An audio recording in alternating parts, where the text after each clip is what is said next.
Suspense.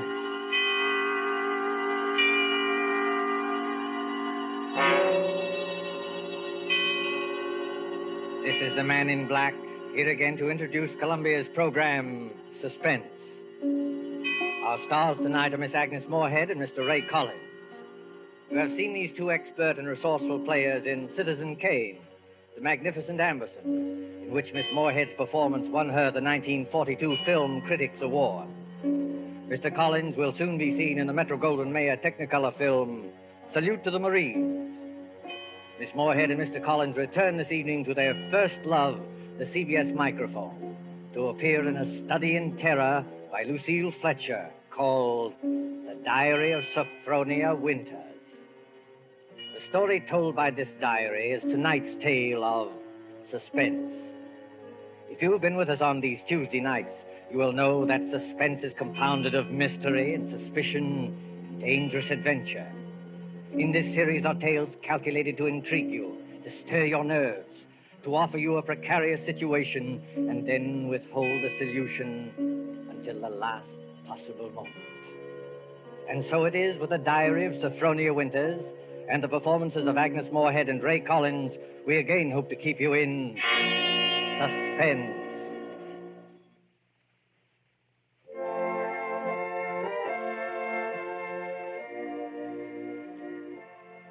February 1st, St. Petersburg, Florida. I, Sophronia Winters, have hereby begun this diary because on this date I feel for the first time that I've begun to live. Diaries are no good unless one has thrilling experiences. For 40 years, I've never had what could really be called a thrilling experience. But Papa's death has changed everything. Here I am in beautiful St. Petersburg with everything to start life anew, money in my purse, 2 suitcases full of new clothes, and a gorgeous new permanent wave. And Florida is really the land of romance. It doesn't matter whether you're 17 or 70. There are parties and dances and bingo games and flirtations for all. My landlady, in fact, tells me that people often become engaged and even married to perfect strangers overnight. I'm still shy, of course, but just the same, it's such fun and so thrilling to think one's fate may be just around the corner.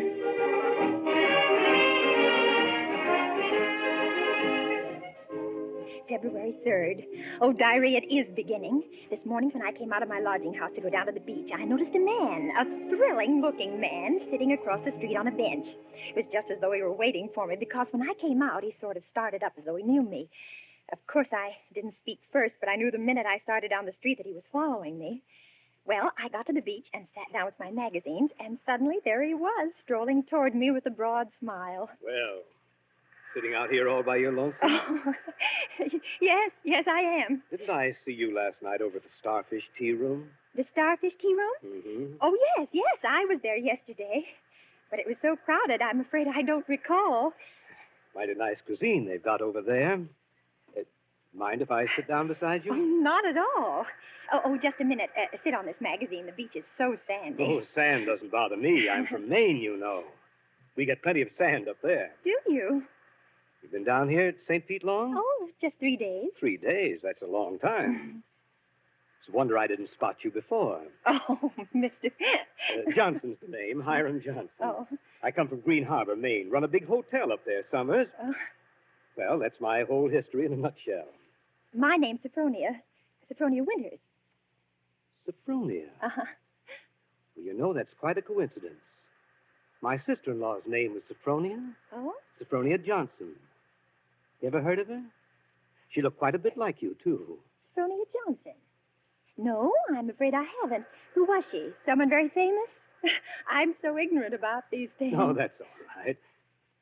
Say, look at that sun, will you? I'd say it was pretty nearly time for lunch. And Diary, darling, he is wonderful.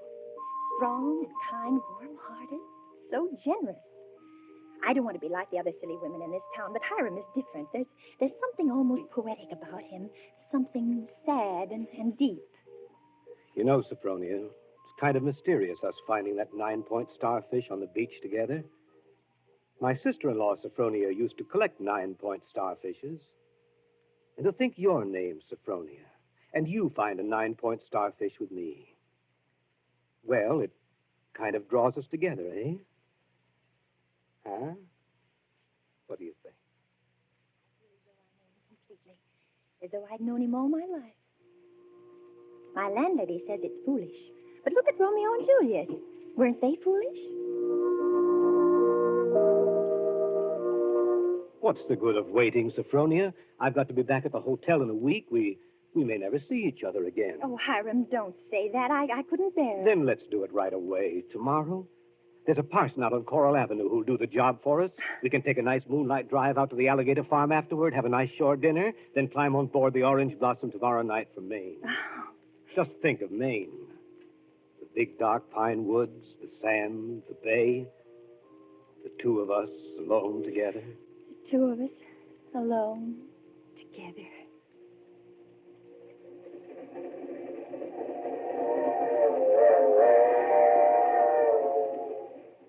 February 7th, on board the Orange Blossom. I was married in a wedding dress of Alice blue moiré, with a frill of white organdy at the collar and wrists, and a rhinestone belt buckle. Hiram sent me talisman roses.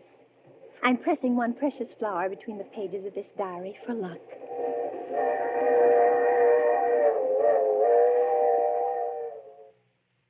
See it beyond this bend in a couple of minutes. Bags heavy? No, not particularly, dearest. Oh, I can't get over that taxi man at the station. Imagine his insolence, saying he couldn't drive us over. Maybe he didn't have any gas. It happens sometimes around here. Well, anyway, I'm glad the weather's so mild. Can you imagine what it would be like in a blizzard? There's the place. Oh, wait a minute. I don't want to look till I put down these bags.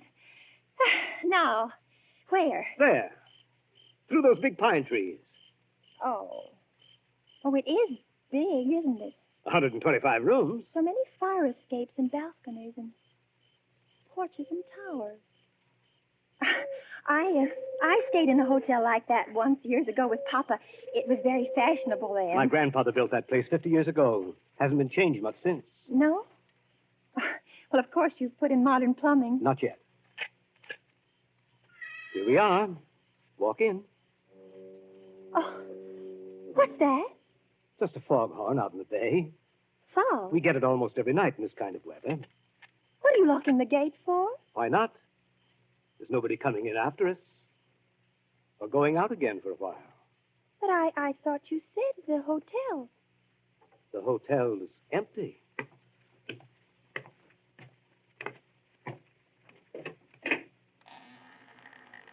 Hiram. What is it now? Hiram, darling, I know it sounds silly, but let's not go in there tonight. Let's wait until morning. Why? Oh, just because it's so dark and empty. There's not a light in the whole place, and no one's expecting us. What do we eat? Where will we sleep? Let's stay in the village just for tonight. I've got things to eat and a place to sleep. Come on. Oh, my arm. Hiram! Hiram! Do you remember my telling you down in Florida about my sister-in-law, Sophronia? Well, that's her over there on the wall. Take a look at her. Hiram, you hurt me. Oh, well, this glass is very dusty. She must have died many years ago. But her face is sweet, very sweet. And her eyes, there's something very sad and wistful about her eyes. She was a murderess. She was hanged in Portland 25 years ago for the murder of my brother Ephraim, here in the lobby of this hotel. She murdered him in cold blood with an axe. That fire axe hanging over there on the wall. Hiram. It was a summer day. There were guests sitting out on the front porch in the rockers. It was just after lunch. My brother Ephraim was sitting at the desk counting his loose change. My mother was crocheting in that old wicker rocking chair. Sophronia came downstairs, humming a hymn. Oh, don't, Hiram. Please don't tell me any more. Why not? Well, it makes me nervous to hear it like this in this big shadowy lobby. And your eyes, Hiram. Your eyes. Hiram, you're acting so strange. Hiram, what's the matter with you, dear? I know it was a terrible tragedy, but it happened 25 years ago. Don't touch me, Sophronia. Don't touch you. Do you remember what I said to you in Florida? What did you say? Well, you said a million sweet and wonderful things to me, Hiram. I said you resembled my dead sister-in-law. Look at her again. Look at her closely. Sophronia. But why? Oh, no, I can't. It's too horrible. I can't look at her face with any pleasure now, knowing she was a murderess. You're afraid to look at it? No, I'm not afraid. Hiram, please, my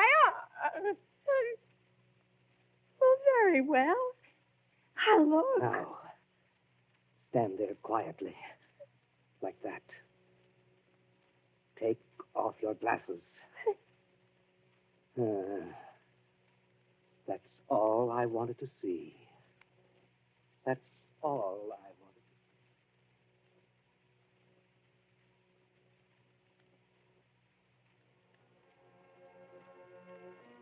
February 13th, Green Harbor Hotel, Maine. I can't understand it. I try to fathom it, but my head aches and my heart is heavy. The hotel is deserted. Has been for 25 years. Everything is covered with spiders and cobwebs. Great dining room with its oak woodwork is alive with rats. And a row of broken rocking chairs on the front porch faces emptily out to sea. Does he mean this to be my home? He's downstairs in the shabby parlor, off the lobby, playing the harmonium.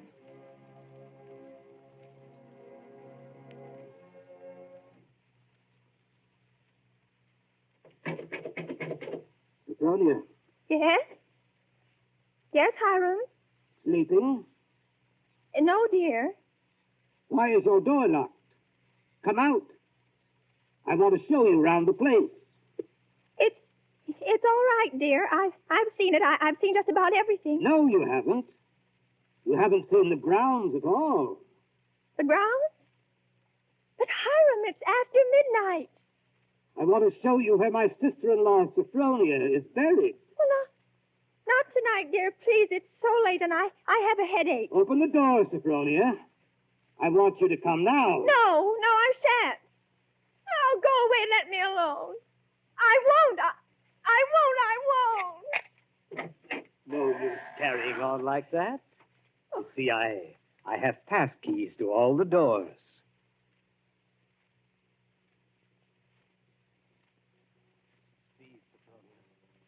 Beyond, where those 4 birches are standing, is where my sister-in-law, Sophronia, was laid away 25 years ago. It was the biggest funeral in the neighborhood. Folks crowded outside the gate with the dozens trying to get a look, but we wouldn't let them. Buried her ourselves without a service out here by herself on the grounds. Ephraim is buried in town, but not Sophronia. I had a feeling I'd have to keep an eye on her even then. Keep an eye on her? I knew she was one of those restless sleepers who wouldn't stay quiet in her own grave. I knew before the year was out she'd find some way to start roaming around, hunting for mischief again. She was a young she-devil to the core, Sophronia. They could hang her till doomsday. Wouldn't do any good. You mean you think she haunts this hotel? No, not this hotel. She never had any use for it, alive or dead. No. She makes for the warmer climates. She was always a cold-blooded little fish, freezing and shivering all the time. Places like California and Texas and Florida, she makes for. Florida? Yes, that's one of her favorite haunts, particularly around St. Pete. She likes the flowers and the sun and the romance. Hiram, I feel cold. Do you mind if I go inside now? Just a minute. I haven't explained everything. You think I'm crazy, I guess. Crazy. But I'm a lot smarter than some people give me credit for. Because, you see, I have found her now. 3 times. You see that grove of birches over there? Under every one of them's a grave. I found her wandering the earth in disguise 3 times. And I've killed her 3 times. It still doesn't do any good. She's still restless. You mean you've killed 3 different women? So now I keep another open grave to remind her. It's waiting now. Would you like to see it, Sophronia? No, Hiram. No, please, Are you afraid to see it, Sophronia? No, Hiram, you don't mean to say that you think, just because my name happens to be Sophronia and that I look a little like... Think what, Sophronia? Nothing.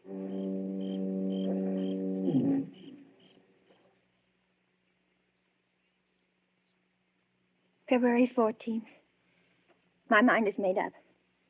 I made a terrible mistake, and I must get away from this place.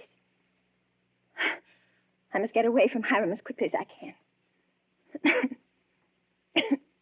It should be easy. There's no fog today. If I can only escape from the hotel, I can run and hide in the pine woods. No. I shall wait for dusk, when he generally sits down in the parlor and plays the harmonium. I can hide a little earlier in one of the deserted rooms, and then, when his back is toward the lobby, slip out the front door.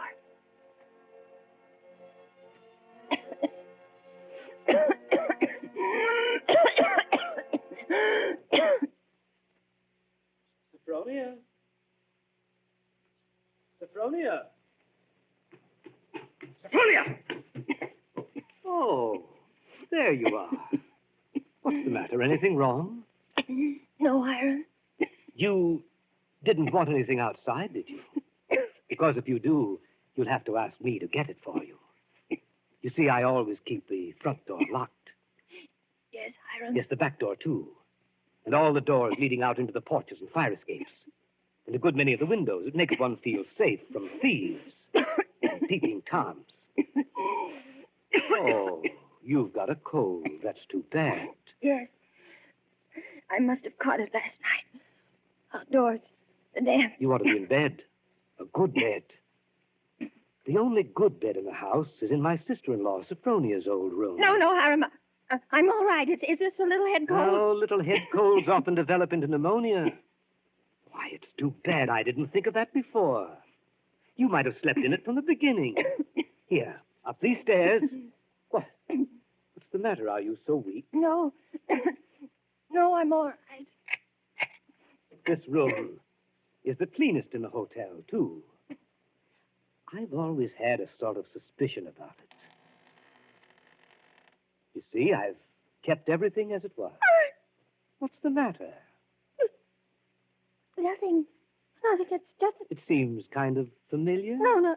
It's just that seeing it so clean, seeing it as though someone were living here, as though they'd only just stepped out for a moment. It's as she left it that afternoon when she walked down to murder my brother. You see her needlework on the table with the needle sticking in it? And her hymn book still open? She was very fond of singing hymns, Sophronia was. Had a nice voice, too. I used to accompany her. I'll turn down the bed for you. Then you can get undressed while I go and make you some hot tea. No, I don't want any. Here's the closet. You can put on one of Sophronia's dressing gowns.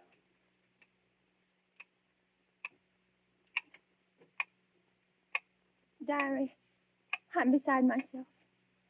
I shall go mad. 2 hours of vacancy locked the door upon me. Night's fallen and I'm alone. Alone in this horrible room with its hideous little mementos of death. I'm sitting here at her little wicker table trying to be calm, trying to write this.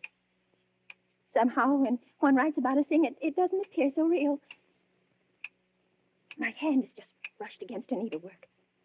Her hymn book, where they still lie, waiting. I can bear having them near me no longer. I must get them out of sight. Anywhere. In that closet.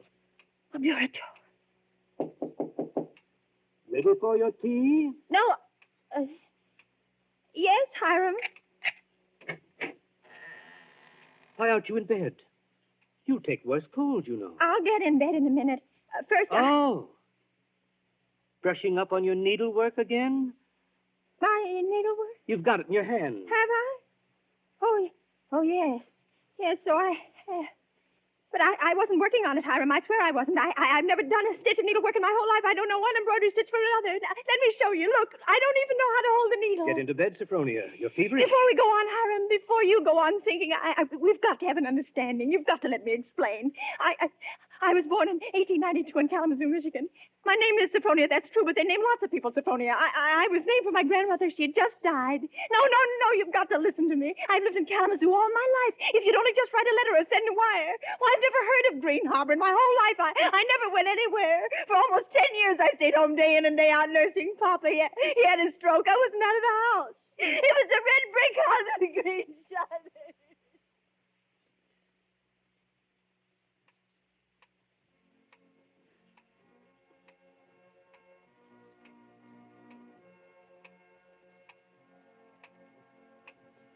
February 15th. Now I live only from moment to moment, listening to each creak upon the stairs.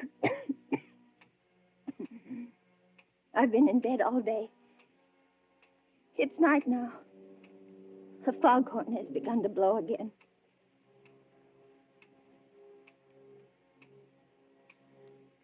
February 19th.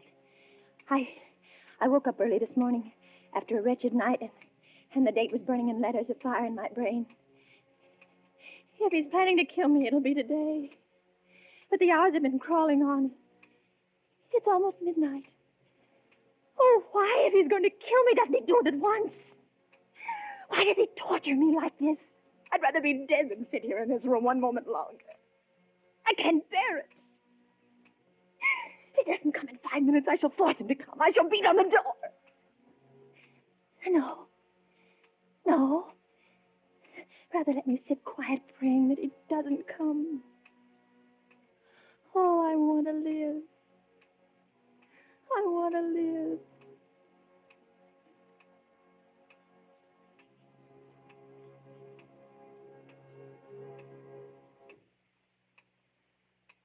Sophronia! It's come. Sophronia! Come downstairs. I want you to sing me a hymn. Sing? He never asked me to sing for him before. But she sang. I can't sing, dear. I told you that long ago. Did you? Well, I'd forgotten. And besides, how can I come downstairs when my door's locked? It's unlocked. Try it.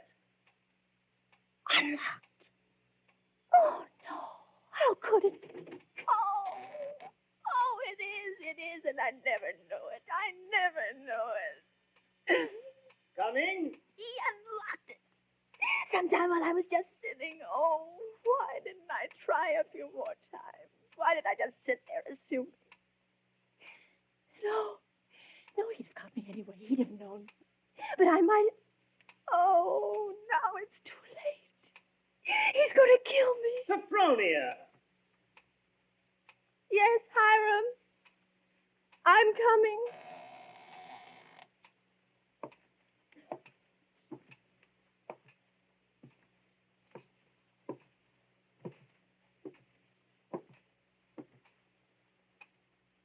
Hiram, where are you? In here. In the parlor. What are you doing there, Hiram? Waiting to hear you sing. You're at the harmonium? Yes. All right. I'll sing. I haven't sung in years, but I might as well. I'll sing for you out here in the hall. My voice will carry better. It always did carry better in the hall, didn't it, Sophronia? So you remember that, too. Of course, you know both the front and back doors are locked. Play a few bars, Hiram, dear, to warm me up. Shall I sing, too, Sophronia? Would you like me to sing along with you? If it pleases you, Hiram. Work for the night is coming. Work in the morning sun. Work for the night is coming when man's work is done. Work while the daylight darkens. Work in the sun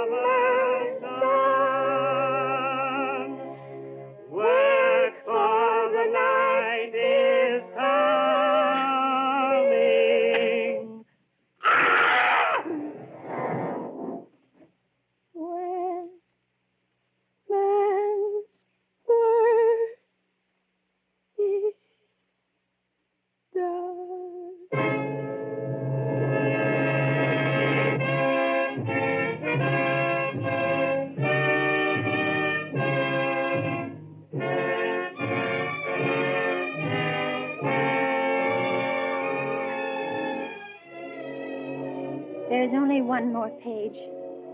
Shall I read it to you? Yes. Yes, go ahead. March 22nd. I've been sick, I think, for a very long time. The pages of my diary are blank, but I shall take you out again, poor diary, today and start you over again. No, I shall never look back at the other pages. I shall only write on and on about this beautiful place so that no one reading this diary will ever know that I did it.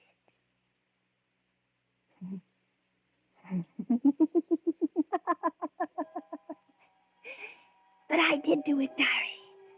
I was smarter than he. When I opened that door at the head of the stairs and heard the music, when I saw the fire axe still hanging on the wall. Oh, I was so cautious. So terribly cautious. I tiptoed like a little mouse, even as I sang the hymn into that room where he was playing. But I was clever, so much cleverer than he. I kept on singing. And now I'm free. Free as a bird. I'm free and he shall never catch me now, not this time or ever again, because he's dead. Isn't he, Nurse? Nurse, isn't my dear brother-in-law, Hiram, really dead? Yes, miss, he's dead. And now I'll thank you to hand me that diary. The doctor doesn't approve of the patient's writing anything.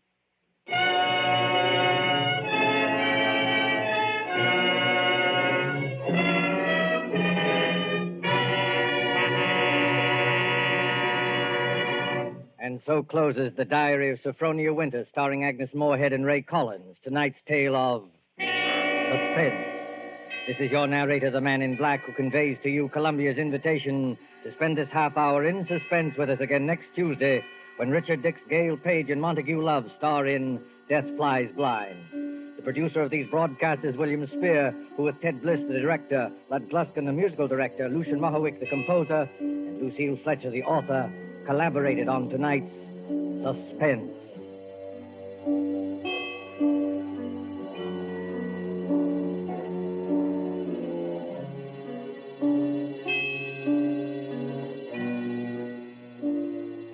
This is the Columbia Broadcasting System.